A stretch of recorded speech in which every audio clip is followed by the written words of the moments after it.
fenomena wabah COVID-19 dan hadis yang membahasnya.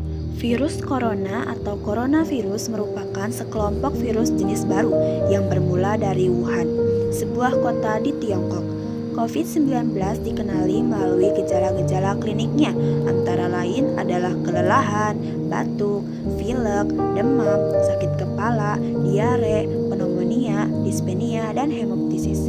Walaupun ditemukan juga beberapa individu yang terpapar COVID-19 tanpa dibarengi gejala klinik tertentu karena kondisi daya tahan tubuhnya yang sangat bagus.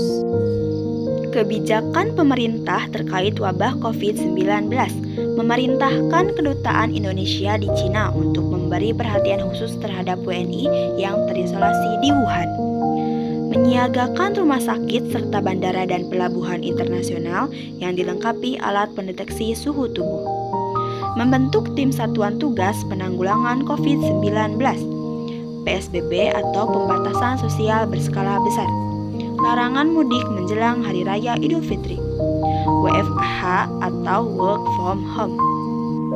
Wabah COVID-19 di Indonesia yang sampai pertengahan November 2020 ini telah menjangkit 488.310 orang dan 15.678 lainnya meninggal dunia.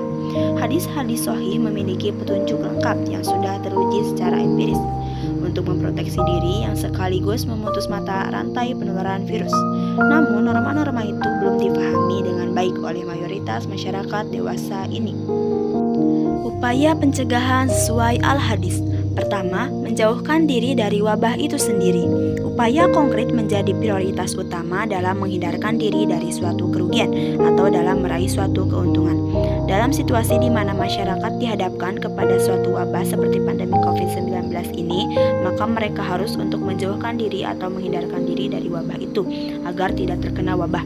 Sebaliknya, apabila individu sedang berada di sebuah wilayah atau lingkungan yang tengah terkena pandemi COVID-19 atau wabah lainnya, maka dia dilarang untuk keluar dari lingkungan atau wilayah itu, agar wabah yang berada pada lingkungannya tidak meluas ke daerah lain. Ini terdapat pada hadis sahih yang diriwayatkan oleh Imam Bukhari.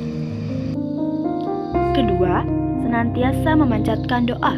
Ketika dihadapkan kepada suatu wabah penyakit seperti pandemi COVID-19 ini, umat Islam sebagaimana telah dicontohkan oleh Rasulullah SAW dalam beberapa hadis sahih, diwajibkan untuk memohon perlindungan kepada Allah sebagai pencipta seluruh makhluknya termasuk virus corona, agar dilindungi atau diselamatkan dari suatu wabah penyakit. Ketiga, tawakal kepada Allah, yaitu penyandaran hati sejujurnya dan sepenuhnya kepada Allah Subhanahu wa Ta'ala dalam mengambil kemaslahatan dan menolak bahaya atau kemudaratan, baik dalam urusan dunia maupun akhirat. Dalam menghadapi pandemi COVID-19 pun umat Islam harus bertawakal kepada Allah, tidak semata-mata bertumpu kepada usaha-usaha lahiriah yang dilakukan. Keempat, menggunakan masker setiap saat, terutama ketika keluar rumah. Ditemukan hadis sahih dalam kitab Sahih Muslim, karya monumental dari Imam Muslim. Hadis itu tidak secara langsung menyebut masker, namun terdapat perintah untuk melakukan beberapa tindakan yang substansinya adalah untuk menutupi benda-benda supaya tidak tertulari wabah penyakit. Kelima, senantiasa mencuci tangan. Mencuci tangan ketika pandemi COVID-19 akan menghindarkan pelaku dari terpaparnya COVID-19 karena penularan virus corona bisa terjadi lewat tangan yang menyentuh banyak objek yang dimungkinkan di antara objek-objek yang disentuh itu mengandung virus seperti uang, pegangan pintu, keyboard komputer, dan sebagainya. Islam merupakan agama yang mengharuskan pengikutnya untuk senantiasa membiasakan pola hidup bersih. Hal ini terlihat dari banyaknya hadis sahih yang memerintahkan untuk mencuci tangan. Keenam, mengkonsumsi makanan dan minuman yang halal, sehat, lezat, dan bergizi.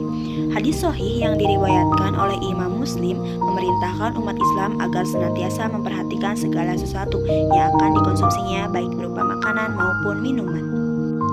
Ketujuh, optimis bahwa Allah pasti akan menyelesaikannya.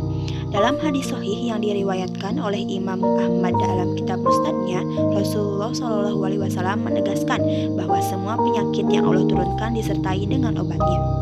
Umat Islam berdasarkan hadis itu harus memiliki keyakinan yang menjadikan dirinya optimis bahwa pandemi COVID-19 akan Allah akhiri. Dialah yang menurunkan wabah itu untuk menguji manusia yang beriman, dan Dia pula yang akan mengangkatnya. Terima kasih. Jangan lupa like, komen, dan subscribe.